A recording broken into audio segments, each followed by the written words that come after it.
si je vous disais que vous n'aviez rien compris au Roi Lion? Ou tout du moins que le film cache des trahisons et du surnaturel. Bon, vous le savez, le Roi Lion, c'est l'histoire de Simba, petit héritier dont Mufasa le papa, meurt par la trahison de son frère Scar. D'ailleurs, est actuellement au cinéma l'histoire de leur jeunesse. Suite à la mort de Mufasa, Scar envoie Simba dans la jungle. Une jungle où Mufasa viendra lui parler via des nuages des années plus tard. Et si je vous disais que Mufasa était bien plus qu'une vision, mais qu'il contrôlait carrément les nuages et la météo en quête de vengeance. Regardez.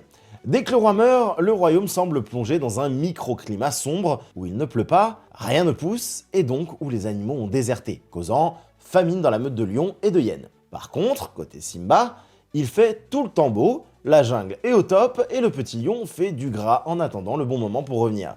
Et Mufasa veille à ce que son fils soit fin prêt à venger son vieux père. Et surtout, lors de la bataille finale, nous voyons qu'un éclair embrase la savane, empêchant les hyènes d'intervenir dans le combat final, et que ces flammes seront instantanément éteintes après une bonne averse, une fois que Scar est vaincu. Une averse qui mène au beau temps et probablement au retrait de l'âme vengeresse de Mufasa. Et vu comme ça,